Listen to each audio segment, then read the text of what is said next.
What's poppin', yo? Welcome back to another YouTube video, and today we're taking a look at another film review, and this is a Netflix movie that we're going to be taking a look at today, and this is called Alter Carbon Resleeved. And this is an anime movie with a 3D animation style which came out in 2020 and sort of was on the cyberpunk bandwagon.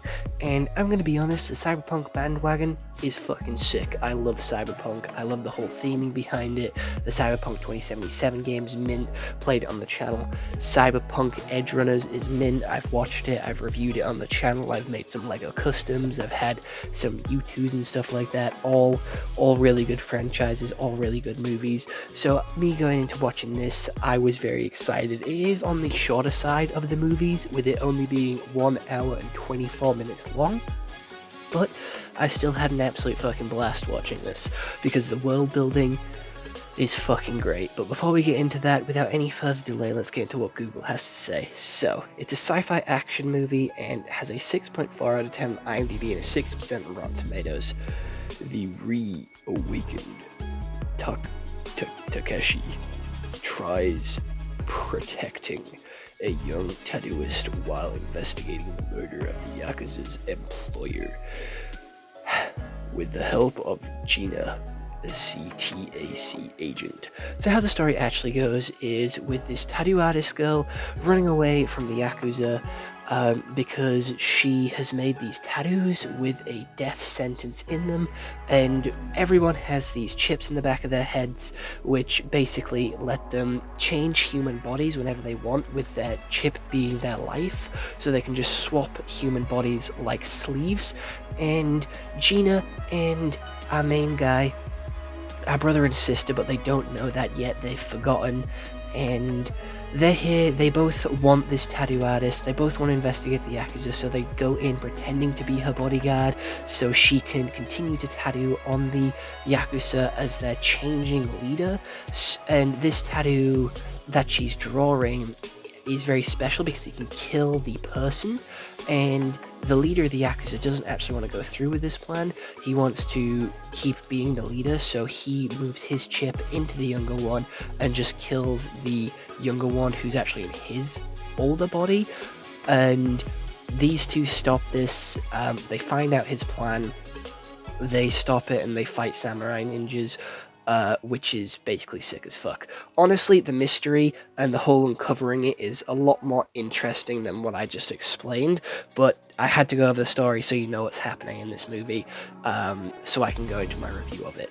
So how the mystery actually unfolds is really cool, because we have both sides, both agents trying to uncover the same thing, but they're fighting each other, they're arguing, and they're on different sides. So they're uncovering it at different paces, they're uncovering different things at different times. They're having to fight these samurai ninjas, which is also really fucking cool, because these samurai ninjas are like fucking top tier fucking baddies. They are indestructible, they're absolute fucking units, they're incredibly solid, and they have a really beautiful character design, which is like streetwear mixed with like ancient armor that goes incredibly hard. They can go invisible, they can merge through walls, they can fucking...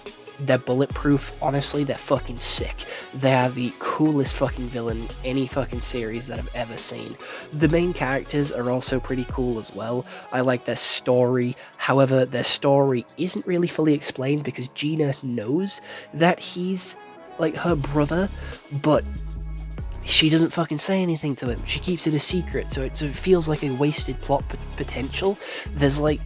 It's built up throughout this entire thing. She keeps talking to him when he's not listening. She keeps talking to him when he's asleep or in meetings and being like, "Oh brother, I've missed you. I love you.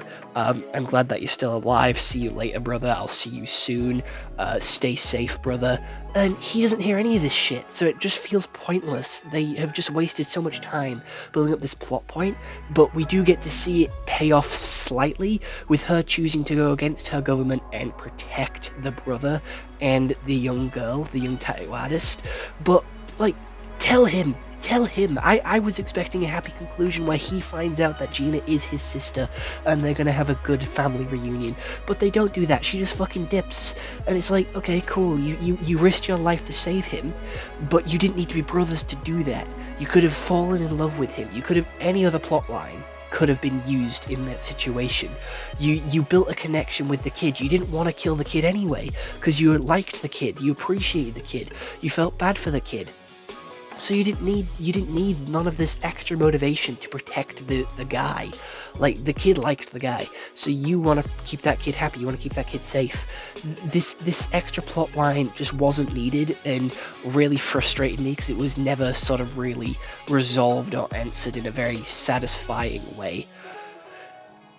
The other guy was kind of boring, the main dude. He genuinely had little to no motivation, and he was being double-crossed by his company, but he didn't give a shit.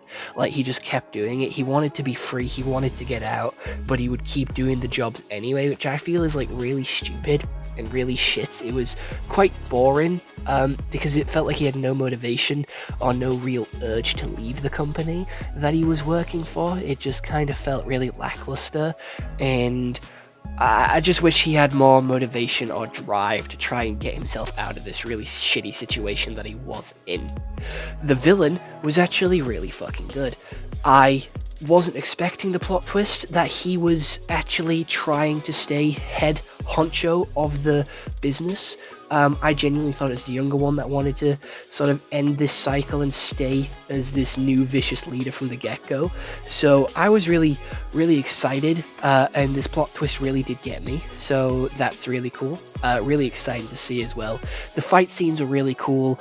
The drama of some of the characters getting shot and injured, so they don't have plot armor in the way that, oh, they can't get injured, they can't get hurt.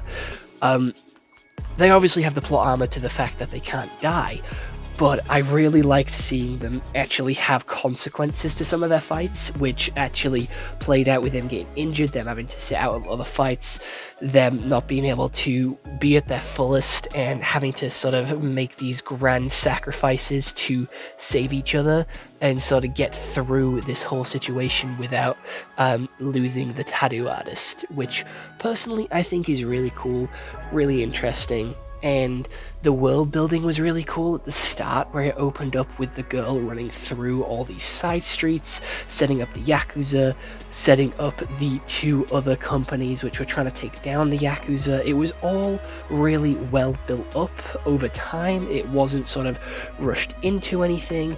They did sort of go in depth with explaining like what the whole sort of sleeve system was, and it was like an opening monologue. It was like an opening it was just a load of exposition at the start, which was quite boring, but it was vital to understand for the series. However, they could have just, shown us the sleeves and the brains, and even if I wasn't told of exposition at the start, I feel like I would have gathered it as the story went on anyway. So it kind of felt a little bit lackluster, a little bit disappointing, and just a little bit unnecessary to have all this explanation at the start of the series. It just wasn't needed. I'm gonna be honest. It was fine the way it was. There was no need for all this over explanation and oversimplifying, because it makes the audience feel quite stupid and like that they don't trust us to understand what's happening. Fair enough, it's a unique concept that you maybe haven't seen before in like media, but with like cyberpunk stuff, these chips in your head are all very the same in how they work and how they are like used, so I don't get why they had to go into the over explanation of it all. But I did really enjoy this series, and I hope that we do get a number 2 at some point. The 3D art style isn't my favorite, but it added personality and it stood out to me as something different and exciting. So, you know what, solid 8 out of 10 movie, and I definitely recommend you go check it out for yourself if you do have the time. But other than that, I hope you all enjoyed this YouTube video. I'll see you all in the next one. Hope you all have an excellent day, and goodbye. Stay home and stay safe. If you do want me to watch any of the movies, TV shows, or animes, please do let me know down in the comments below, and I'll get on it as quickly as possible. But other than that, bye bye.